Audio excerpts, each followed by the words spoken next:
बिस्मिल्लाहिर्रहमानिर्रहीम अस्सलाम वालेकुम। पाकिस्तान की रियल एस्टेट की मार्केट में दिन ब दिन फ्रॉड बढ़ता जा रहा है। पहले ऐसे होता था कि सिर्फ क्लाइंट्स एंड इन्वेस्टर्स इसका शिकार होते थे, अब डीलर्स एंड मार्केटिंग कंपनीज भी बहुत ज़्यादा शिकार हो रही हैं। कर कौन रहा है? वही डीलर्स एंड मार्केटिंग कंपनीज, एक दूसरों के साथ भी और क्लाइंट्स और इन्वेस्टर के साथ भी। एक और बहुत इंपॉर्टेंट चीज़ हम मिस कर जाते हैं यहाँ पे कि डे बाय डे बहुत सारी ऐसी कंपनीज हैं, बहुत बड़े बड़े नाम थे जिनके ऑफिस बंद होते जा रहे हैं। इस्लामाबाद में एक जगह पे ऐसे 7-7 ऑफिसेज, ऐसी कंपनीज जिसका अब एक भी ऑफिस नहीं है। ठीक है, मैं आहिस्ता आहिस्ता नाम सबके लेते जाऊंगा। और जिनके ऑफिसेज 10-11 होते थे, अब किसी के एक रह चुके, किसी के दो। इसके पीछे एक बहुत बड़ी रीजन है, जिससे मैं चाहूंगा कि आप लोग के सामने एड्रेस करूं, ताकि कोई भी क्लाइंट या कोई भी इन्वेस्टर फ्रॉड होने से बचे। और डीलर्स एंड मार्केटिंग कंपनीज जो बंद हो रही हैं, उसको किस तरह अवॉइड किया जाए। मजीद वीडियो में बढ़ने से पहले जो भी चैनल में नए हैं, काइंडली सब्सक्राइब करें, लाइक करें। आप लोग की सपोर्ट की जरूरत होती है। देखें, पहले तो हम डिफाइन करते हैं कि फ्रॉड, हम बड़ा इजीली कह देते हैं कि यार फ्रॉड सिर्फ ये है कि अगर कोई प्लॉट है जिसकी मालियत 1 करोड़ है, और अगर कोई डीलर उससे कह देता है कि सर ये 1.5 करोड़ का है, और 50 लाख अपने जेब में रख लेता है, 1 करोड़ का वो प्लॉट खरीद के इन्वेस्टर को दे देता है, हमें लगता है सिर्फ ये फ्रॉड है।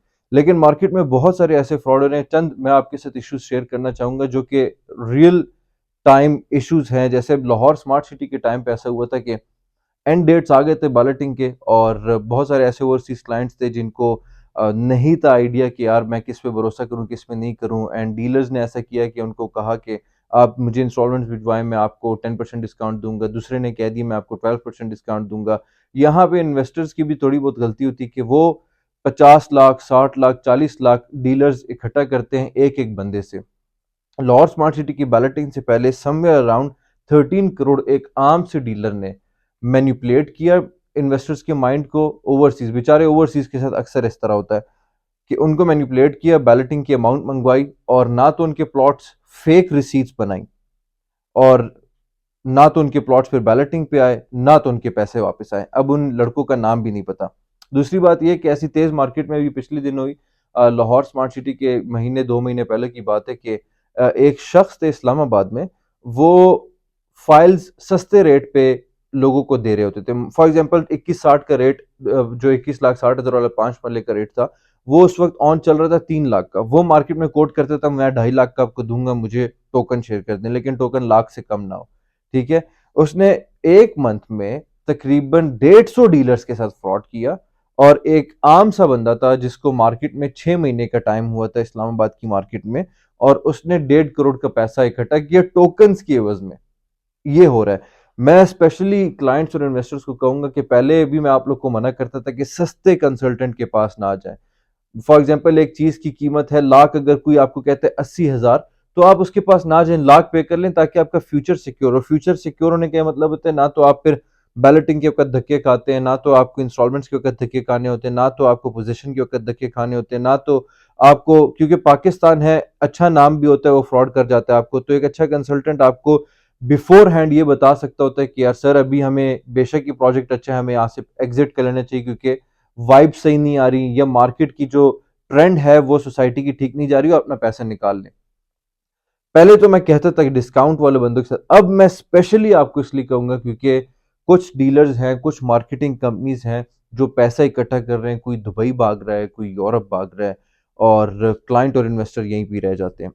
बहुत सारे ऐसे कंपनीज हैं राइट नाउ जिसके पहले 10-10, 15-15 ऑफिस होते थे ऑल ओवर इन पाकिस्तान, अब सिर्फ 1-2 रह गए हैं।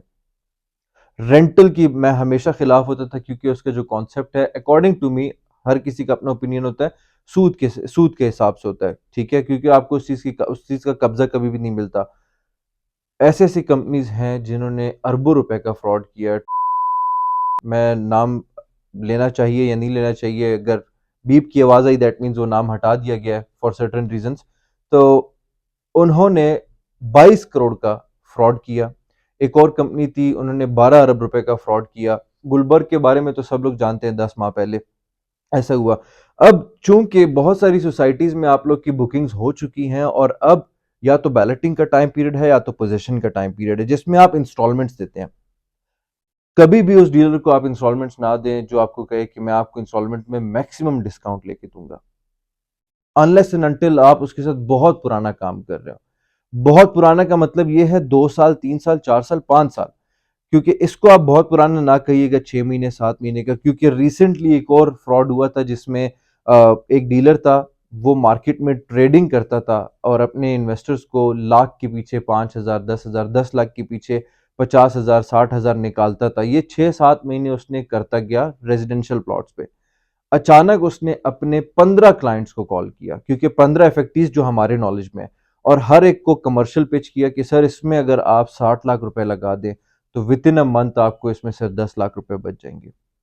15 के साथ आप उस 60 लाख को मल्टीप्लाई करें तो उसने एक बहुत बड़ा पैसा अपने क्लाइंट्स एंड इन्वेस्टर से लिया और अब उस बंदे का नामो निशान नहीं है। मैं समझता हूँ कारोबारी बंदा फिर भी एहतियात कर जाता है, लेकिन ये डॉक्टर्स हो गए, टीचर्स हो गए, ओवरसीज पाकिस्तानीज हो गए, जो सुबह जाते हैं अपना काम करते हैं, शाम को आते हैं, at the end of year जो एक्सेस पैसा होता है वो रियल स्टेट में लगाना चाह रहे होते हैं किसी कारोबार में। मैं आपके साथ एक किस्सा शेयर करना चाहता हूँ। मेरे अपने पर्सनल क्लाइंट हैं, डॉक्टर है। मुझसे मैं जब पहली दफा उनसे मुलाकात कर रहा था तो उनकी आंखों में उस वक्त भी आंसू थे और कह रहे थे मेरे साथ एक दफा ऐसा फ्रॉड हुआ, मुझे उस वक्त वो तकलीफ में थे लेकिन अनइंटेंशनली मेरे चेहरे से मुस्कुराहट निकल गई। स्टोरी ऐसे है कि वो कहते हैं कि मैं आई वाज इन इस्लामाबाद और कराची में एक प्लॉट आए थे बहुत अच्छे, तो सब लोग इन्वेस्टमेंट कर रहे थे तो मैंने भी इन्वेस्टमेंट की उसमें 2 प्लॉट्स में।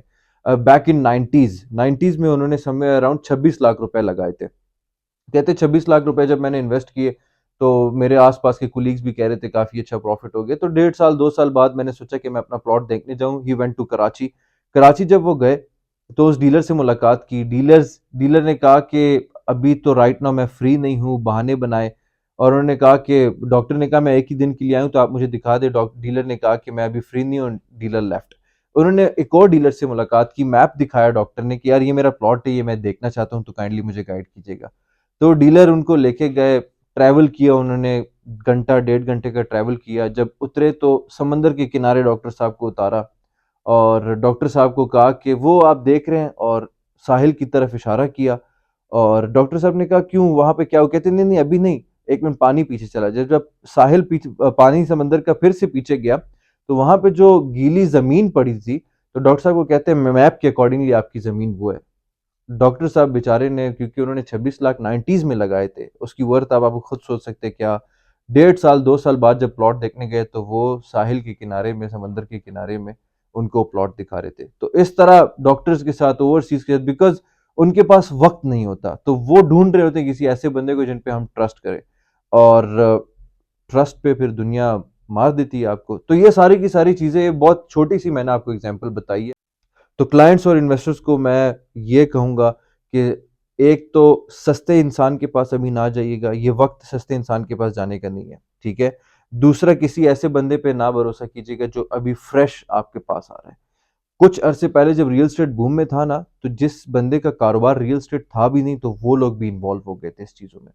उनको पता था। देखिए, कारोबारी बंदे का ये होता है कि कोई भी उसको एक अच्छा प्रोडक्ट मिले जो जिसमें वो अच्छा पैसा कमा सके, चाहे वो मोबाइल फोन्स है, चाहे वो गाड़ी है, चाहे वो कोई भी फूड प्रोडक्ट है, वो उसमें पैसा लगा लेता है, बिजनेस सेटअप कर देता है और पैसा कमाता है।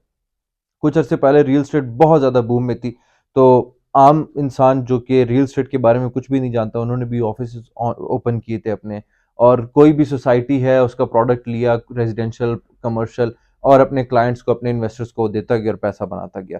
अब जब उसको काम करने का तरीका नहीं आता था, चूंकि बेसिकली इस मार्केट में वो सारे लोगों के ऑफिसेज बंद हो चुके हैं राइट नाउ।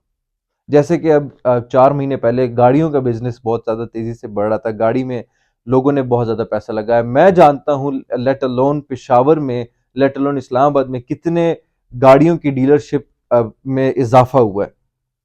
और इसी सूरत में गाड़ियों में भी बहुत बड़ा बड़ा फ्रॉड हुआ है कि वो कहते हैं कि प्राइवेट लीजिंग कंपनीज थी, कह रहे थे कि आपको हम इंस्टॉलमेंट्स पे, कब बैंक के जो मार्कअप है उससे कम मार्कअप्स में हम आपको गाड़ियां लेके देंगे।